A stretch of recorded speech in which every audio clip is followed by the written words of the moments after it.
नमस्कार,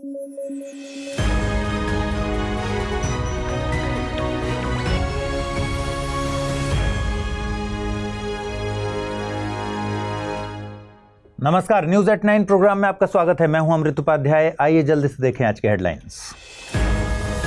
Mumbai central station का नाम बदलने का प्रस्ताव मंजूर। स्टेशन का नाम रखा जाएगा नाना जगन्नाथ शंकर सेठ के नाम पर। नाना जगन्नाथ शंकर सेठ थे एक महान समाज सुधारक। वायुमंडलीय अनुसंधान परीक्षण स्थल ART के पहले चरण का उद्घाटन स्थापित किया गया है मध्य प्रदेश के सीहोर जिले के सिलखेड़ा में। ART से भारतीय मानसून के अध्ययन में मिलेगी सहायता। और भारत सरकार ने ई वाहन नीति को दी मंजूरी। मकसद है भारत को इलेक्ट्रिक वाहनों का मैन्युफैक्चरिंग हब बनाना। रोजगार के मिलेंगे लाखों अवसर।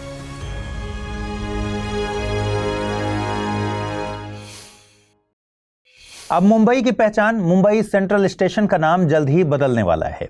दरअसल महाराष्ट्र कैबिनेट ने हाल ही में रेल मंत्रालय से कहा है कि मुंबई सेंट्रल स्टेशन का नाम बदलकर नाना जगन्नाथ शंकर सेठ के नाम पर रख दिया जाए।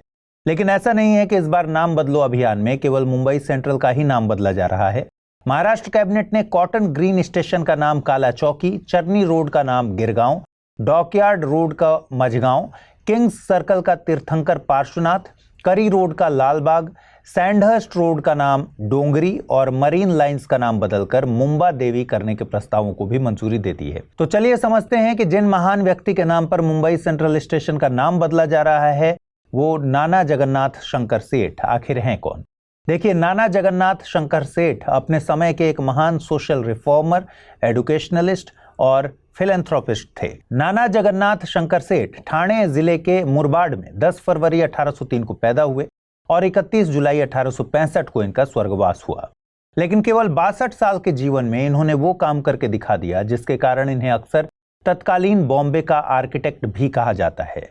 इन्होंने विचारधारा और धन दोनों ही मामलों में कई सेक्टरों में बेहद मूल्यवान योगदान दिया, जिससे बॉम्बे शहर की एक मजबूत नींव रखा जाना संभव हुआ।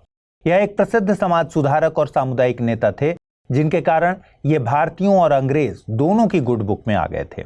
आप इनकी लोकप्रियता का अंदाजा इस फैक्ट से लगा सकते हैं कि यह मुंबई की विधान परिषद में नामांकित होने वाले पहले भारतीय बने थे। चलिए अब जानते हैं कि शंकर सेठ के कुछ सबसे महत्वपूर्ण योगदान क्या हैं। सबसे पहले बात करेंगे शिक्षा के क्षेत्र की। आपको बता दें कि अपने समय के कई समाज सुधारकों की तरह शंकर सेठ का भी मानना था कि भारतीय नागरिकों के लिए केवल शिक्षा ही ऐसा माध्यम है जो उनकी नैया को पार लगा सकता है। यानी भारतीय केवल शिक्षा के माध्यम से ही प्रगति कर सकते हैं। इसी सोच के कारण शंकर सेठ बंबई में शिक्षा के विकास और प्रसार के लिए गहराई से प्रतिबद्ध थे और उन्होंने शैक्षणिक संस्थानों के लिए अपने परिवार के मालिकाना हक वाली भूमि तक दान कर दी। उन्होंने लड़कियों और महिलाओं की शिक्षा के लिए भी जबरदस्त काम किया। इसी क्रम में शंकर सेठ ने नेटिव स्कूल ऑफ बॉम्बे की स्थापना की, जिसका नाम पहले बॉम्बे नेटिव इंस्टीट्यूशन और फिर बाद में बोर्ड ऑफ एजुकेशन के नाम पर रखा गया। बाद के समय में यह संस्था प्रतिष्ठित एल्फिंस्टन कॉलेज के रूप में विकसित हुई। ऐसे ही बंबई में मेडिकल एजुकेशन की नींव रखने में नाना शंकर सेठ की भूमिका के बारे में एक दिलचस्प कहानी है। दरअसल उस समय बंबई के तत्कालीन गवर्नर थे सर रॉबर्ट ग्रांट। ये भी अपने जीवन में कुछ कर गुजरना चाहते थे। ये बंबई में उसी तरह का एक मेडिकल कॉलेज बनवाना चाहते थे जो उस समय कलकत्ता और मद्रास में मौजूद था। हालांकि ईस्ट इंडिया कंपनी द्वारा इस मेडिकल कॉलेज को मंजूरी मिलने के पहले ही इनका निधन हो गया था। लेकिन बाद में यह कॉलेज ईस्ट इंडिया कंपनी द्वारा अप्रूव हुआ। फिर सर रॉबर्ट ग्रांट को श्रद्धांजलि देने के लिए एक सार्वजनिक बैठक में शंकर सेठ ने सुझाव दिया कि मेडिकल कॉलेज का नाम सर रॉबर्ट ग्रांट के नाम पर ही रखा जाना चाहिए। आपको जानकर हैरानी होगी कि मुंबई का ग्रांट मेडिकल कॉलेज सिर्फ भारत ही नहीं बल्कि पूरे दक्षिण एशिया के सबसे पुराने चिकित्सा संस्थानों में से एक है। आइए अब समझते हैं कि शंकर सेठ का रेलवे में क्या योगदान था। देखिए, आपको भली भांति पता होगा कि भारत में पहली ट्रेन 16 अप्रैल 1853 को बोरीबंदर और ठाणे के बीच चली थी। इस प्रोजेक्ट को बनाया जा रहा था great Indian peninsular railway company द्वारा। यह 34 किलोमीटर की परियोजना थी। अब इस परियोजना को गति देने वाली समिति में सर जमशेदजी जीजी भॉय और नाना शंकर सेठ शामिल थे और इन दोनों के प्रयासों से भारत में पहली ट्रेन का संचालन संभव हो पाया। अब आप समझ पा रहे होंगे कि मुंबई रेलवे और नाना शंकर सेठ का रिलेशन क्या है।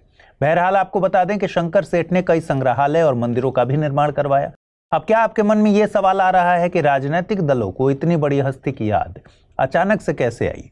देखिए, ऐसा पूरी तरह से नहीं कहा जा सकता कि इतनी बड़ी हस्ती की याद अचानक से आई। महाराष्ट्र की लगभग हर सरकार ने एकदम नियम से शंकर सेठ जी को उनके जन्म और मृत्यु वर्षगांठ पर श्रद्धांजलि अर्पित की है।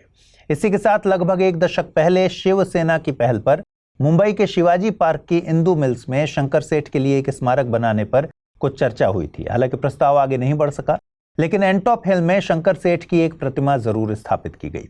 तो अब यह भी सवाल लाजमी है कि मुंबई सेंट्रल स्टेशन का नाम बदलने का प्रस्ताव अब क्यों आया है? जवाब आपको पता ही है, 2024 के लोकसभा चुनाव हैं। चुनावों से पहले शिवसेना, बीजेपी और एनसीपी, इनके महायुति गठबंधन ने औपनिवेशिक नामों और पहचान को मिटाने के मकसद के साथ मुंबई में कुछ रेलवे स्टेशनों का नाम बदलने का प्रस्ताव दिया है। इसी तरह भूले बिसरे भारतीय राष्ट्रवादी नायकों को याद किया जाएगा। ऐसे टाइप की नाम बदलो योजना का उद्देश्य सांस्कृतिक राष्ट्रवाद और भारतीय विरासत पर गर्व को बढ़ाना है, जो भाजपा की प्रमुख राजनीतिक विचारधारा में से एक है। हाल ही में मध्य भारत में भारत के वायुमंडलीय अनुसंधान परीक्षण स्थल ARTCI के पहले चरण का उद्घाटन किया गया है। यह वायुमंडलीय अनुसंधान परीक्षण स्थल मध्य प्रदेश में भोपाल से लगभग 50 किलोमीटर उत्तर पश्चिम में स्थित सीहोर जिले के सिलखेड़ा में स्थापित है। इस ART से भारतीय मॉनसून के अध्ययन में सहायता मिलने की संभावना है। तो आइए समझते हैं कि वायुमंडलीय अनुसंधान परीक्षण स्थल ART क्या है और ये इंपॉर्टेंट क्यों है। देखिए, ART सिलखेड़ा में एक open field focused observational and analytical research programme है। नाम से ही साफ है कि यह वायुमंडल का अध्ययन करेगा। गौरतलब है कि लगभग 100 एकड़ में फैले ART को पृथ्वी विज्ञान मंत्रालय द्वारा 125 करोड़ रुपए में विकसित किया गया है। वहीं भारतीय उष्णकटिबंधीय मौसम विज्ञान संस्थान पुणे इसका पूरा संचालन करेगा। आपको बता दें कि इस सुविधा में मध्य भारत के मॉनसून कोर जोन MCZ पर मॉनसून से जुड़ी महत्वपूर्ण बादल प्रक्रियाओं का अध्ययन करने के लिए 25 उच्च स्तरीय मौसम संबंधी इंस्ट्रूमेंट होंगे। मुख्य इंस्ट्रूमेंट की बात करें तो इसमें एरोसोल अध्ययन करने के लिए एक एथोलोमीटर, एक क्लाउड संघनन नाभिक काउंटर, बादल के आकार को मापने के लिए एक लेजर सीलोमीटर, बारिश की बूंदों के साइज और उसके डिस्ट्रीब्यूशन की गणना करने के लिए एक सूक्ष्म वर्षा रडार जैसे अत्याधुनिक इंस्ट्रूमेंट इसमें लगाए गए हैं। कुल मिलाकर इस सुविधा का मकसद तापमान, हवा की गति आदि जैसे मौसमी पैरामीटर्स और ट्रांजिएंट सिनॉप्टिक सिस्टम्स का इन सीटू ऑब्जर्वेशंस करना है। आपको बता दें कि ट्रांजिएंट सिनॉप्टिक सिस्टम्स का मतलब जून से सितंबर तक दक्षिण पश्चिम मानसून के दौरान बंगाल की खाड़ी में बनने वाले लो प्रेशर एरियाज और डिप्रेशन से है। यह वायुमंडलीय अनुसंधान परीक्षण स्थल यानी ART इन सिस्टम्स और उनसे जुड़े क्लाउड पैरामीटर्स का अध्ययन करेगा। फिर ART से मिले हाई वॉल्यूम डेटा की तुलना मौजूदा मौसम मॉडल से की जा सकेगी, ताकि एक बेहतर और सटीक तरीके से बारिश की भविष्यवाणी की जा सके। अब सवाल यह आता है कि ART का होना क्यों जरूरी है। इसके लिए आपको भारतीय कृषि और बारिश से रिलेटेड कुछ फैक्ट्स समझना होगा। देखिए, वर्तमान में भारत की 45% श्रम शक्ति कृषि क्षेत्र में पूरी शिद्दत से लगी हुई है और आपको पता ही है कि अधिकांश भारतीय कृषि भगवान और बारिश के भरोसे चलती है। अब यहीं पर समझिए कि मॉनसून कोर जोन क्या है, यानी MCZ क्या है। ये मध्य भारत का एक ऐसा क्षेत्र है जो गुजरात से पश्चिम बंगाल तक फैला है और यहाँ की गई खेती किसानी मुख्य रूप से वर्षा आधारित है। इसको आप हल्के में मत लीजिएगा, यह क्षेत्र बहुत इंपॉर्टेंट है। MCZ को भारत का भोजन का कटोरा माना जाता है, मतलब यहाँ पर कृषि उत्पादन बहुत अच्छा है। अब मैं आपको कुछ और फैक्ट्स बता रहा हूं, इनको ध्यान से सुनिए। देखिए, देश की औसत वार्षिक वर्षा जो कि 880 मिलीमीटर है, इसका 70% केवल दक्षिण पश्चिम मानसून के दौरान प्राप्त होता है। इसी सीजन में पूरे भारत में खरीफ की अधिकांश खेती होती है, जुलाई और अगस्त के बीच में। इन महीनों में क्रमशः 280.4 mm और 254.9 mm की औसत मासिक वर्षा प्राप्त होती है। इन 4 महीनों में लंबे मॉनसून सीजन के दौरान बंगाल की खाड़ी में कई सिनॉप्टिक प्रणालियां यानी लो प्रेशर एरियाज और डिप्रेशंस विकसित होती हैं। स्वाभाविक रूप से ये सिस्टम पश्चिम या उत्तर पश्चिम की ओर भारतीय मुख्य भूमि की ओर बढ़ते हैं और मॉनसून कोर जोन से गुजरते हैं, जिससे इस क्षेत्र में प्रचुर वर्षा होती है। अब आप बिना मेंटोस खाए अपने दिमाग की बत्ती जलाइए और सोचिए कि जब आबादी का एक बड़ा हिस्सा इस क्षेत्र में खेती किसानी से जुड़ा है और यह क्षेत्र भारत का भोजन का कटोरा भी माना जाता है और यह क्षेत्र खेती किसानी के लिए बारिश पर ही निर्भर है, तो इस क्षेत्र के लिए बारिश का सटीक पूर्वानुमान कितना इंपॉर्टेंट होगा। देखिए, आप ऐसा बिल्कुल मत सोचिएगा कि इससे पहले बारिश का पूर्वानुमान नहीं होता था। एक डेडिकेटेड संस्था है भारतीय मौसम विज्ञान विभाग IMD। यह देश के 4 क्षेत्रों यानी उत्तर, पश्चिम, पूर्व और दक्षिण प्रायद्वीपीय भारत के लिए वर्षा का पूर्वानुमान जारी करती है। इसके अलावा यह एक MCZ के लिए विशेष वर्षा पूर्वानुमान भी जारी करती है। तो फिर ART की जरूरत क्यों? क्योंकि इन सिनॉप्टिक प्रणालियों की भूमिका और इनसे जुड़ी क्लाउड फिजिक्स, क्लाउड प्रॉपर्टीज और इन सब की मानसूनी बारिश को बढ़ाने में भूमिका के बारे में अभी भी भारतीय मौसम विज्ञान विभाग की समझ सीमित है। इसलिए वायुमंडलीय अनुसंधान परीक्षण स्थल की जरूरत पड़ी ताकि एक बेहतर तरीके से मानसून का पूर्वानुमान लगाया जा सके। अब मामला परफेक्शन का है। अब यह भी सवाल आपके मन में आ रहा होगा कि ART को मध्य प्रदेश में ही क्यों बनाया गया? ART की स्थापना सिलखेड़ा में की गई है। यह एक ऐसी जगह है जो प्रमुख बारिश लाने वाली सिनॉप्टिक प्रणालियों के रास्ते में पड़ती है। इस जगह से ऐसी सिनॉप्टिक प्रणालियों की सीधी निगरानी और ट्रैकिंग बहुत आसान है। इसके अलावा यह इलाका मानव जनित और अन्य प्रदूषकों से मुक्त है, जो इस डेटा रिकॉर्डिंग के लिए संवेदनशील उच्च स्तरीय मौसम विज्ञान उपकरणों और वेधशालाओं की स्थापना के लिए मध्य भारत में सबसे अच्छी साइट बनाता है।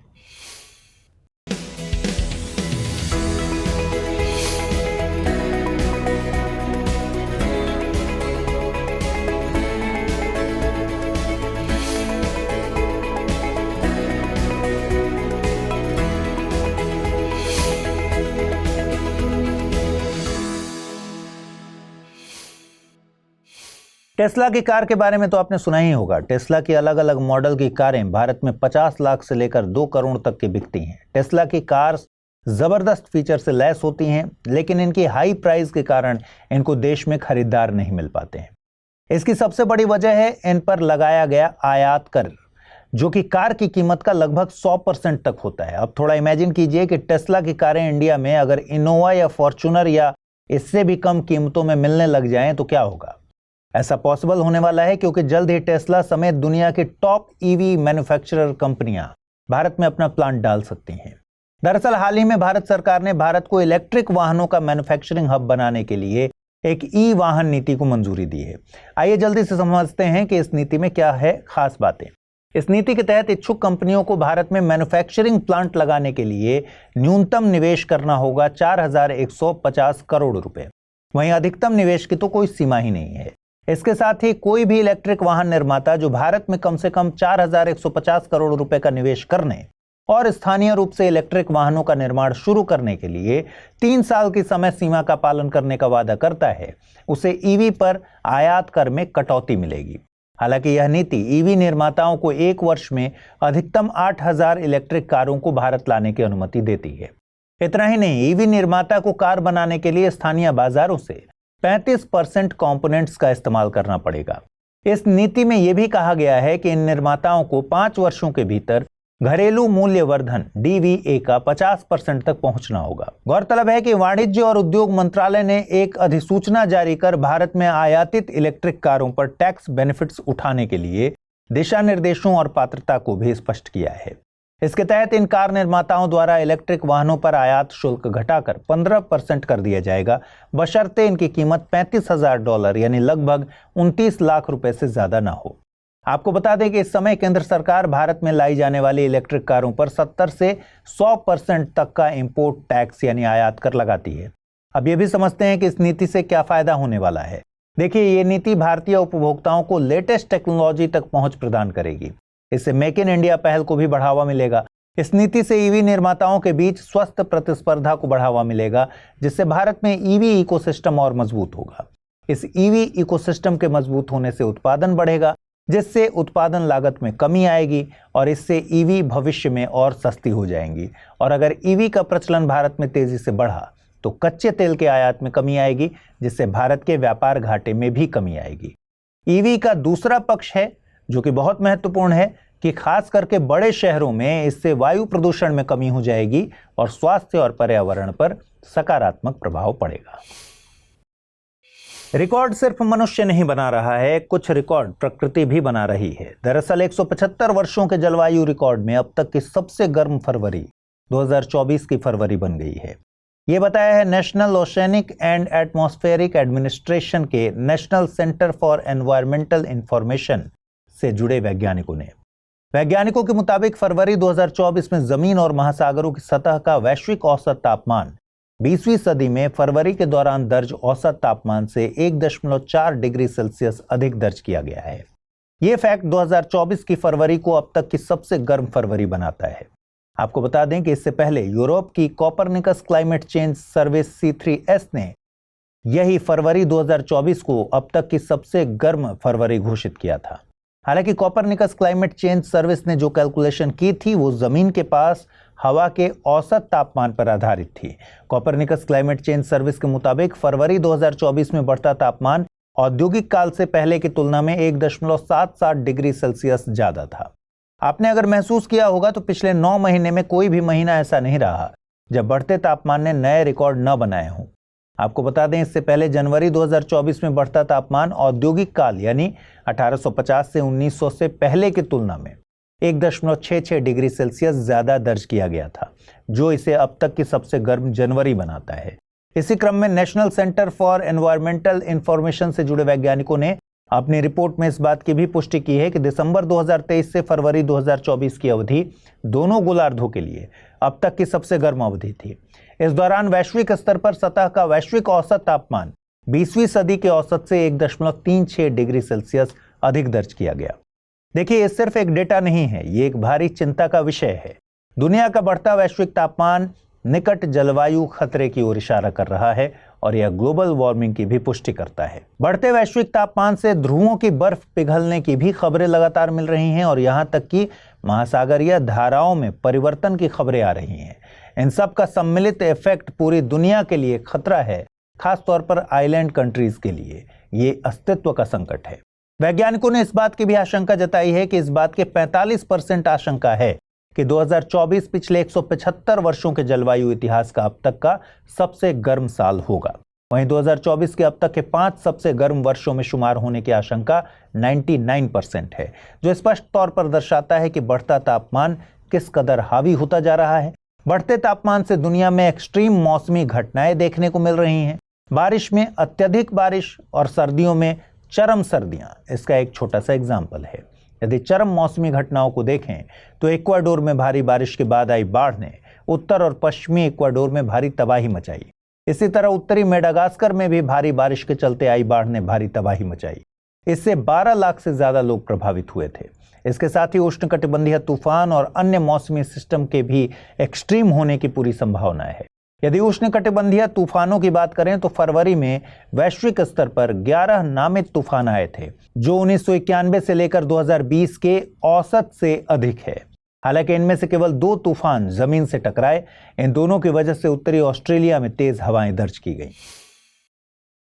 आइए अब जल्दी से देखें आज के बुलेटिन में रैपिड न्यूज में क्या है खास। पिछले कुछ समय से डेरियन गैप काफी चर्चा में है। दरअसल डेरियन गैप वो क्षेत्र है जहां से अमेरिका में इलीगल इमिग्रेशन की घटना बहुत तेजी से बढ़ रही है। यदि हम डेरियन गैप की बात करें तो यह कोलंबिया और पनामा सीमा के बीच, या फिर यूं कहें कि दक्षिण अमेरिका को उत्तरी अमेरिका से जोड़ने वाला एक सघन जंगल है। इस जंगल को ही डेरियन गैप कहा जाता है, जो कि विश्व के सबसे खतरनाक और दुर्गम जंगलों में से एक है। स्वास्थ्य मंत्रालय ने भारत में स्नेक बाइट की रोकथाम और नियंत्रण के लिए राष्ट्रीय कार्य योजना प्रस्तुत की। यह कार्य योजना भारत में स्नेक बाइट के जहर के प्रबंधन, रोकथाम और नियंत्रण के लिए व्यापक रूपरेखा प्रदान करती है। इसके माध्यम से 2030 तक स्नेक बाइट से होने वाली मौतों को आधा करने का लक्ष्य रखा गया है। आपको बता दें कि वर्तमान में भारत में हर साल स्नेक बाइट से लगभग 50,000 मौतें होती हैं। ये मौतें वैश्विक स्तर पर स्नेक बाइट से होने वाली सभी मौतों का लगभग आधा हिस्सा है। हाल ही में पॉल अलेक्जेंडर का 78 साल की उम्र में निधन हो गया। उन्हें पोलियो पॉल के नाम से भी जाना जाता था। दरअसल पॉल 6 साल की उम्र में पोलियो से पीड़ित थे और बीमारी के चलते उनका गर्दन के नीचे का हिस्सा लकवाग्रस्त हो गया था। इसके बाद उन्होंने अपनी जिंदगी के 70 साल लोहे की मशीन में गुजारे, जो खास तौर पर उनके सांस लेने के लिए बनाई गई थी। इस मशीन को उनका आयरन लंग कहा गया। 2023-24 के रणजी ट्रॉफी सीजन का फाइनल हाल ही में खेला गया। यह फाइनल मैच मुंबई और विदर्भ के बीच मुंबई के वानखेड़े क्रिकेट स्टेडियम में खेला गया। इसमें मुंबई ने विदर्भ को 169 रनों से हराकर मैच में जीत दर्ज की। इसी जीत के साथ मुंबई ने 42वीं बार रणजी ट्रॉफी का खिताब अपने नाम किया। इसरो नई पीढ़ी के लॉन्च वाहन NGLV का निर्माण शुरू करने की योजना पर काम कर रहा है। इस परियोजना के लिए एक टीम को औपचारिक रूप दिया गया है। फिलहाल इस प्रोजेक्ट को आंतरिक रूप से सूर्या नाम दिया गया है। इसका मकसद NGLV विकसित करना, देश का अपना अंतरिक्ष स्टेशन बनाना और भारतीयों को चंद्रमा पर भेजना है। SBI ने हाल ही में इलेक्टोरल बॉन्ड्स का ब्यौरा जारी किया। इसके बाद लॉटरी किंग का नाम चर्चा में आ गया। दरअसल SBI द्वारा जारी ब्यौरे में bond future gaming and hotel services private limited company का नाम सबसे ऊपर था। इस कंपनी ने बॉन्ड के जरिए करीब 1368 करोड़ रुपए का राजनीतिक चंदा दिया है। इस कंपनी का संचालन सैंटियागो मार्टिन करते हैं। सैंटियागो मार्टिन ने म्यांमार से लौटने के बाद 1988 में लॉटरी व्यवसाय शुरू किया था और मार्टिन लॉटरी एजेंसीज लिमिटेड की स्थापना की थी। इसके बाद वह लॉटरी किंग के नाम से जाना जाने लगा। राजनीतिक घोटालों और कई अपराधों में इनका नाम पहले भी कई बार आता रहा है। भारत में शार्क के अवैध व्यापार को लेकर एक रिपोर्ट जारी की गई है। इस रिपोर्ट का शीर्षक अवैध वन्यजीव व्यापार में शामिल भारत के शार्क रखा गया है। इसमें 2010 से 2022 तक के आंकड़ों को शामिल किया गया है और इस रिपोर्ट के अनुसार शार्क के अवैध व्यापार के मामले में तमिलनाडु शीर्ष पर है। इसके बाद कर्नाटक, गुजरात और केरल का स्थान है। इस रिपोर्ट को ट्रैफिक और WWF इंडिया द्वारा जारी किया गया है। लिमिटेड ओवर्स क्रिकेट यानी वनडे और T20 फॉर्मेट में स्टॉप क्लॉक रूल परमानेंट होने जा रहा है। स्टॉप क्लॉक रूल में बॉलिंग टीम को पारी का अगला ओवर शुरू करने के लिए 60 सेकंड का टाइम मिलेगा। ऐसा नहीं करने पर टीम पर पेनल्टी लग जाएगी। यह रूल ICC के T20 वर्ल्ड कप के साथ यूनिवर्सल हो जाएगा, अर्थात सभी व्हाइट बॉल क्रिकेट में इसे लागू कर दिया जाएगा। आइए अब जल्दी से देखें आज के बुलेटिन पर आधारित क्या प्रश्न बन सकते हैं। पहला सवाल है, हाल ही में चर्चा में आया वायुमंडलीय अनुसंधान परीक्षण स्थल मध्य प्रदेश के किस जिले में स्थापित किया गया है? सीहोर, भोपाल, रायसेन या फिर सागर? अगला प्रश्न है, हाल ही में मुंबई सेंट्रल स्टेशन का नाम बदलकर किन महान हस्ती के नाम पर रखे जाने का प्रस्ताव पारित हुआ है? सर जमशेदजी जीजीभॉय, नाना शंकर सेठ, दिनशा वाचा या फिर बाल गंगाधर तिलक? चलिए देखें पिछले बुलेटिन में मैंने क्या सवाल पूछे थे, सही जवाब उनके क्या हैं। दुनिया के पहले AI सॉफ्टवेयर इंजीनियर का नाम क्या है? डेविन, गैब्रियल, केविन या फिर ल्यू? सही जवाब है ऑप्शन ए, डेविन। अगला सवाल है, breaking the gridlock, reimagining cooperation in a polarised world, ये रिपोर्ट किस संस्था ने जारी की है? वर्ल्ड बैंक, IMF, विश्व आर्थिक मंच या फिर UNDP? सही जवाब है ऑप्शन डी, UNDP। तो आज के इस बुलेटिन में इतना ही। अपना ख्याल रखिए, ठीक से पढ़ाई कीजिए। कल रात पूरे हफ्ते के कंपाइलेशन के साथ आपसे मुलाकात होगी। इस बुलेटिन को लाइक कर दीजिए और अगर आप इस बुलेटिन की PDF हासिल करना चाहते हैं, अमृत उपाध्याय 007 टेलीग्राम चैनल है जिस पर इसकी PDF रोजाना मिलती है। साथ ही आज पूछे गए सवालों का जवाब जरूर दीजिएगा कमेंट बॉक्स में। नमस्कार।